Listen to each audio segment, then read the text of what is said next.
Halo teman-teman, selamat datang di Fraction ID. Pada kali ini saya akan menjelaskan bagaimana cara menentukan struktur molekul dari senyawa metil para metoksihidrosinamat.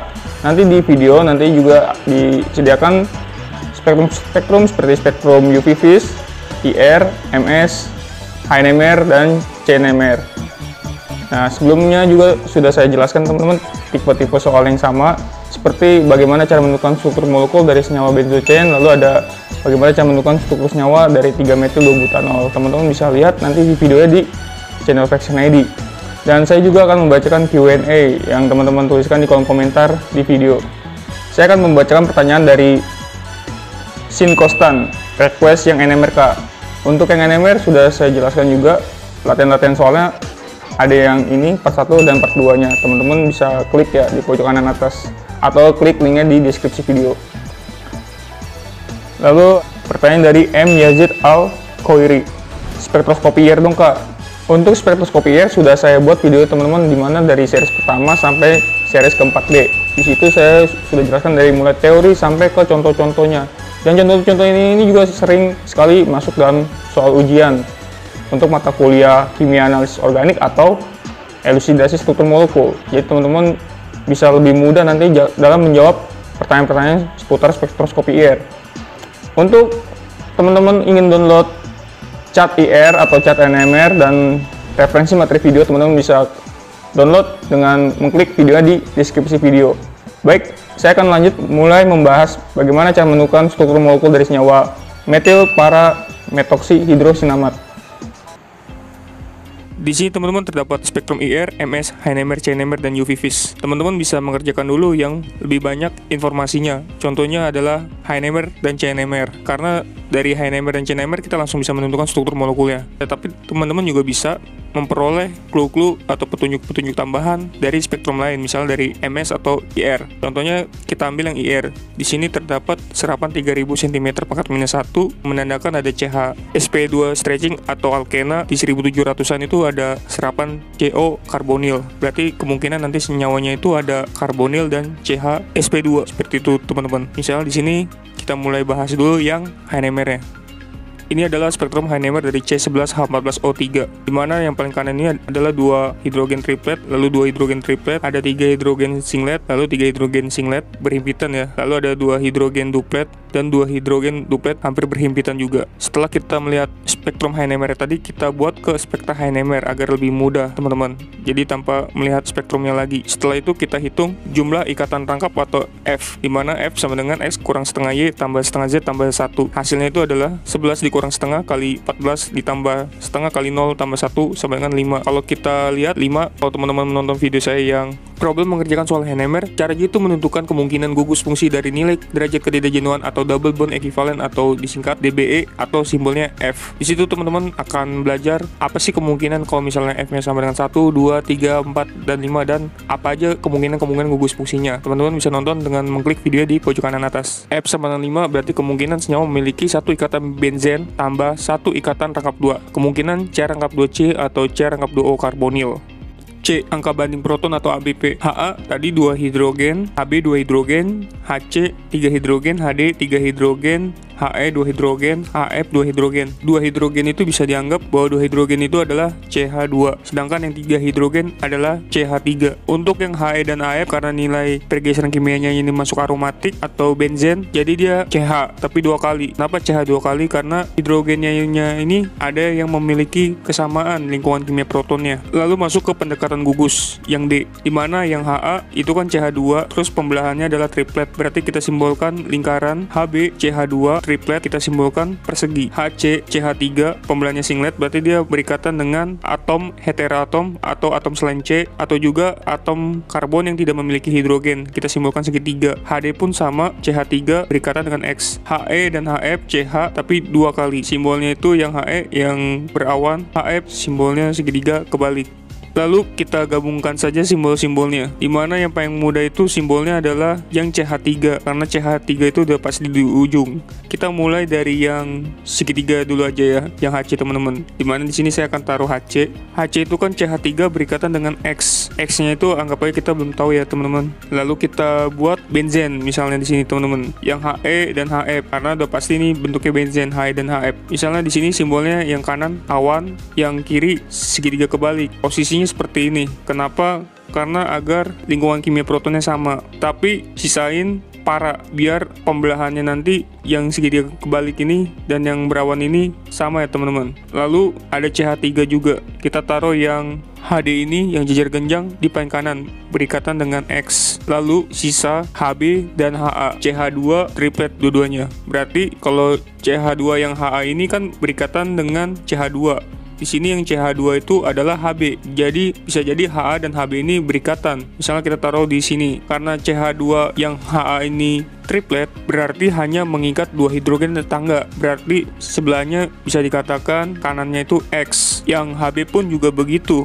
Karena dia cuma triplet mengikat 2 hidrogen tetangga saja, berarti di kirinya tidak boleh terikat pada karbon yang mempunyai hidrogen atau mempunyai hidrogen tetangga lagi, karena cukup 2 hidrogen saja tetangganya. Kalau kita lihat dari data spektra HNMR, 2,8 ppm itu CH-nya berikatan dengan aromatik. Bisa jadi yang Hb-nya ini berikatan dengan benzen. Lalu yang Ha, kalau kita lihat 2,5 ppm itu dia masuk ke rentang yang dimana C mengikat hidrogen itu berikatan dengan karbonil. Bisa jadi nanti yang Ha-nya ini berikatan dengan karbonil. Misalnya di sini ditaruh di karbonil. Lalu yang Hc yang segitiga, kita lihat teman-teman, nilai pergeseran kimianya itu adalah 3,5 ppm. Kalau kita lihat 3,5 ppm itu masuk ke rentang ether, dimana C mengikat hidrogennya itu berikatan dengan oksigen. Bisa jadi X-nya ini adalah oksigen. Jadi hasilnya ini. Setelah kita dapetin semua, nanti kita cek lagi teman-teman struktur senyawa kimianya dengan spektra HNMR. Kita breakdown teman-teman.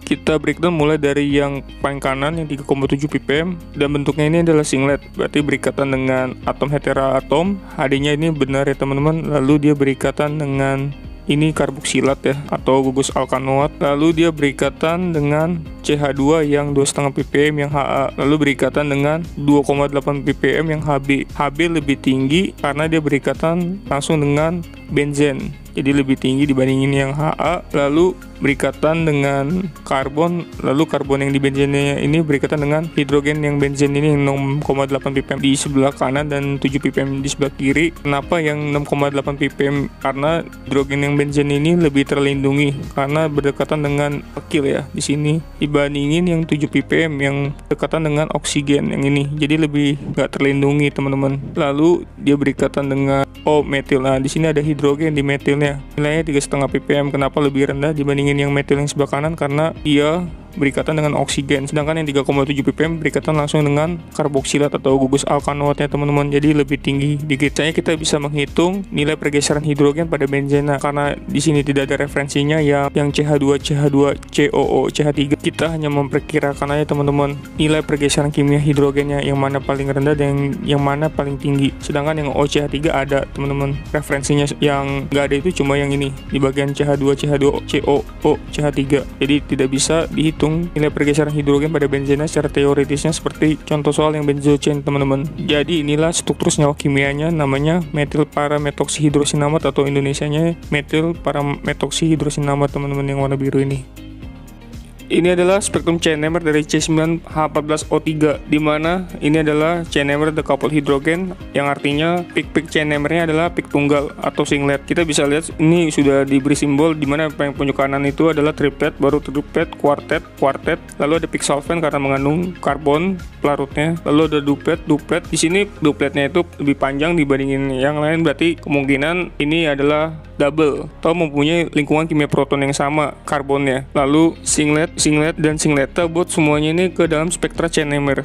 spektra CNMR-nya itu adalah Ca 30 ppm triplet, Cb 35 ppm triplet, Cc 50 ppm kuartet, Cd 54 ppm kuartet, Ce 114 ppm duplet, Cf 128 ppm duplet, Cg 132 ppm singlet, Ch 159 ppm singlet, Ci 175 ppm singlet. Lalu kita cari B-nya jumlah ikatan rangkap atau simbolnya F, yang hasilnya itu sama dengan yang kita cari di HNMR, hasilnya 5. Kemungkinan senyawa memiliki satu ikatan benzen plus satu ikatan rangkap 2, C rangkap 2, C alkena atau karbonil. Tinggal dicari aja teman-teman, kemungkinannya alkena atau karbonil.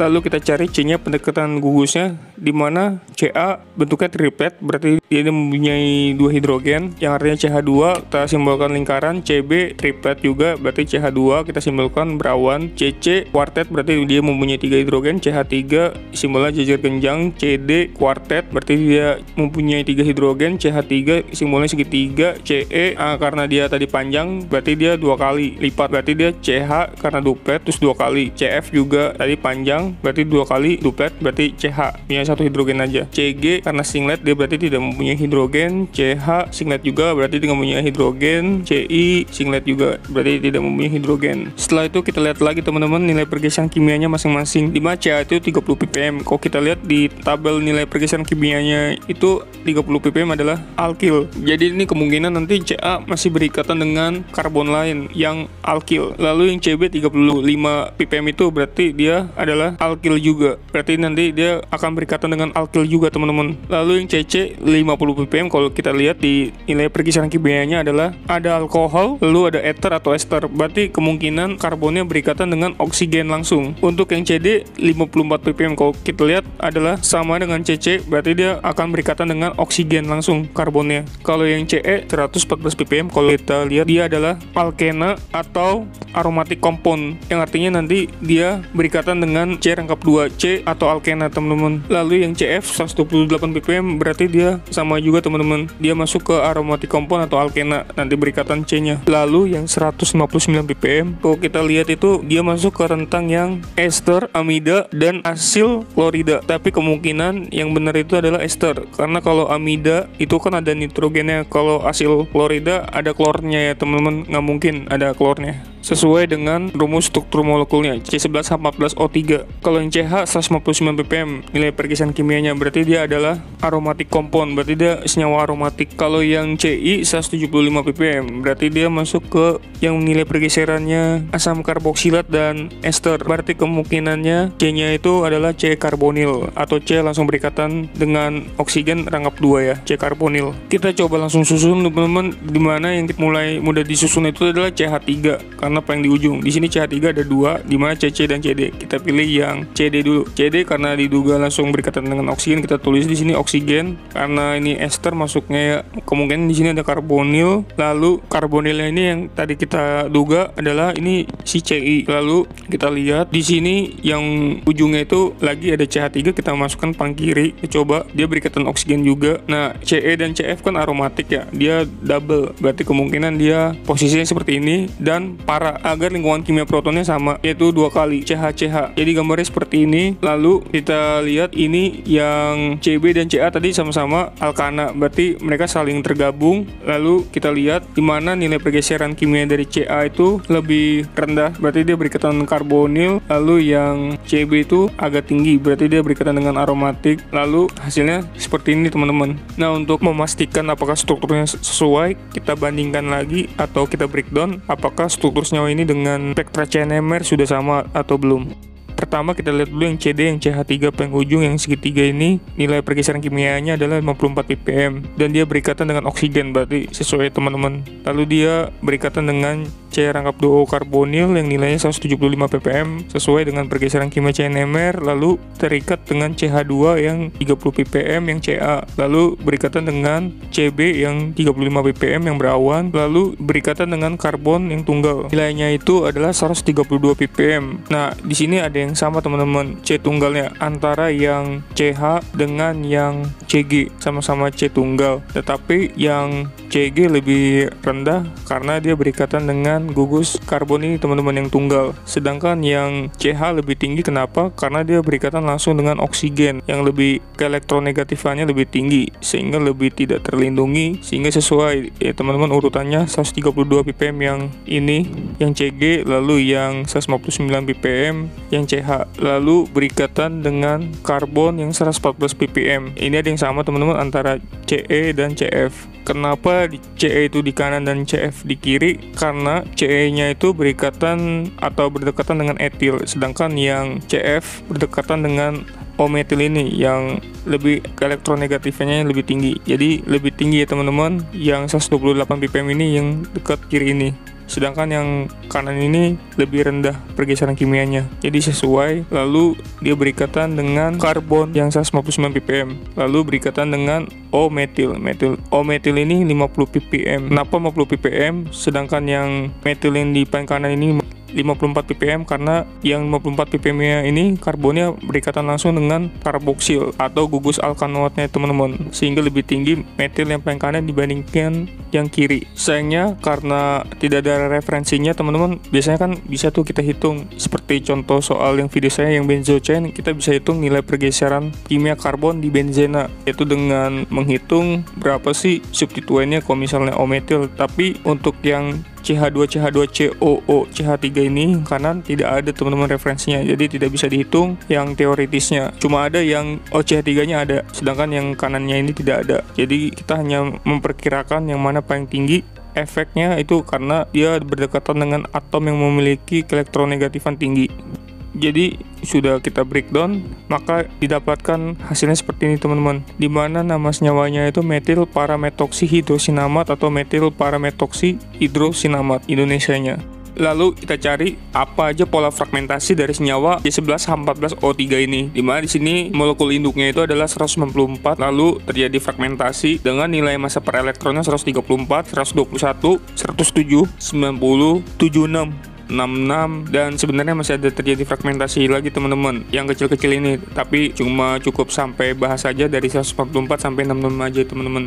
Ini adalah senyawanya, dimana apabila ditembak elektron maka yang mudah diionisasi elektronnya adalah elektron bebas. Di sini yang mempunyai elektron bebas ada di karbonil dan di oksigen ini. Tapi lebih mudah lagi adalah karbonil karena dia elektron bebas dan ada ikatan tangkapnya. Jadi satu elektron akan hilang di karbonil ini, yang oksigen ini menjadi muatan positif dan terbaca di Ms sebesar 194 plus 2 elektron. Satu elektron dari Ms ditambah satu elektron yang terlepas dari senyawa ini. Tadi setelah didapatkan ion molekul induknya itu adalah 194, terjadi fragmentasi dengan nilai 134. Kita cari bagaimana cara terjadinya bisa terbentuk fragmentasi dengan nilai massa per elektronnya 134. Nah, kita hitung misalnya yang kehilangan di sebelah kanan ini teman-teman. Jadi kirinya ini terbaca di Ms sebesar 134. Cari tahu bagaimana cara kehilangannya agar ini menjadi muatan positif, yaitu dengan cara heterolisis, sehingga dua elektron diberikan di kanan di karbonil sehingga karbonilnya tadi menjadi netral, lalu C-nya mendapatkan satu elektron, dan yang sebelah kiri menjadi positif karena tidak ada elektron lagi. Dan hasilnya seperti ini teman-teman,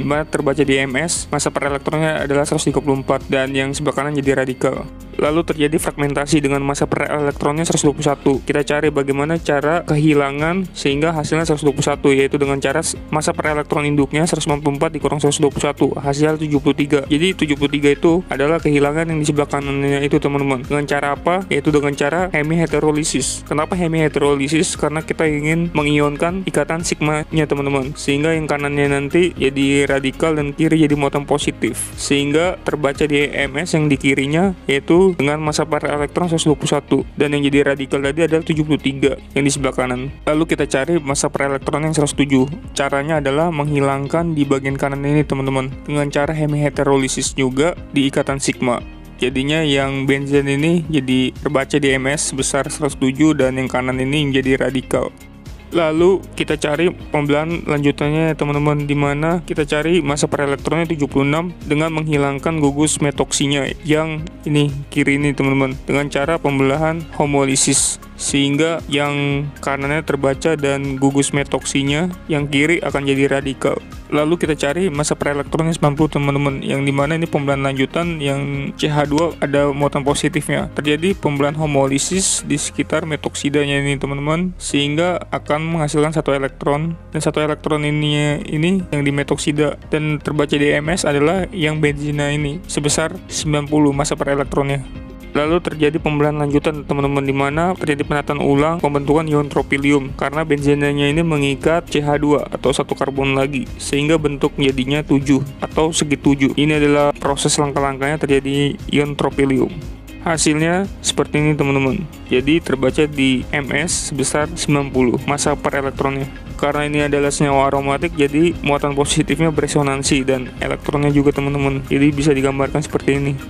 Lalu ion tropiliumnya ini terjadi fragmentasi lanjutan lagi teman-teman, dimana terjadi penataan ulang pembentukan ion siklopentadienil. Ini seperti ini teman-teman. Dia kehilangan gugus alkunanya. Kehilangan alkuna di sebelah sini. Jadi karena terjadi homolisis, satu elektron di kiri dan di kanan, di bawah juga terjadi homolisis. Jadi satu elektronnya ini yang di rangkap 2-nya ini terbentuk satu ikatan rangkap baru. Jadi ikatan rangkap 3. Jadi yang radikal alkunanya. Dan sisa siklopentadienilnya, karena kehilangan 2 karbon kan dari segi 7 atau 7 karbon dikurangin 2 jadi segi 5 atau 5 karbon, jadi siklopentadienil, dan ikatan tangkapnya ini beresonansi, sehingga seperti ini teman-teman digambarkan, yang terbaca di MS sebesar 66.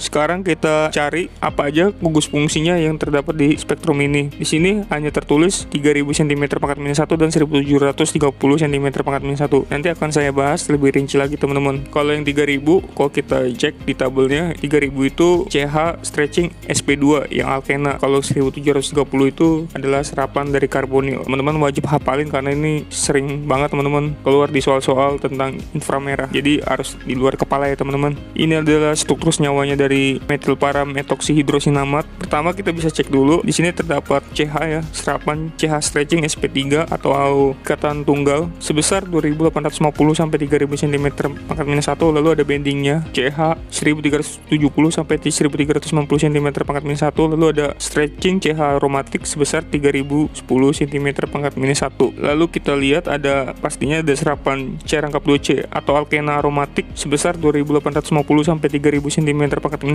Lalu ada bending C rangkap 2C, karena ini bentuknya seperti itu si para, ada di bendingnya sebesar 800 cm/-1. Nah, yang ditandain bulat kuning ini teman-teman. Lalu ada serapan CO ikatan tunggal yang kita simbolkan warna kuning ini bulat sebesar 1085 sampai 1150 cm/-1. Lalu ada serapan C rangkap 2O karbonil sebesar 1735 sampai 1750 cm/-1 yang ditandain warna bulat biru ini teman-teman. Lalu kita bahas spektrum UV-nya. Nah, karena senyawanya ini tidak bisa dihitung panjang gelombangnya dengan cara aturan Woodward-Visser atau yang perhitungan senyawa aromatik, dikarenakan karena bentuknya ini bukan benzen C rangkap 2O karbonil Z atau RCOZ. Di sini di benzen ini malah tersubstitusi CH2CH dulu teman-teman, baru karbonil. Seharusnya benzena karbonil baru boleh Z-nya itu OCH3. Nah, karena di sini ada gugus CH2CH2, jadi kita nggak bisa menggunakan perhitungan yang gelombang senyawa aromatik. Jadi spektrum UV ini nggak bisa membantu banyak teman-teman untuk menentukan struktur senyawanya. Sekian video dari saya menentukan struktur senyawa kimia dari data spektra IR, UV-Vis, mass spektra, NMR, dan CNMR senyawa metil para metoksihidrosinamat. Apabila video ini sangat bermanfaat, teman-teman bisa share ke teman-teman kalian agar teman-teman kalian juga terbantu dengan video ini. Dan teman-teman juga bisa tulis pertanyaan teman-teman seputar video ini apabila teman-teman ingin masih ditanyakan. Dan teman-teman juga bisa download referensi materi videonya di deskripsi video. Sekian dari saya ucapkan terima kasih.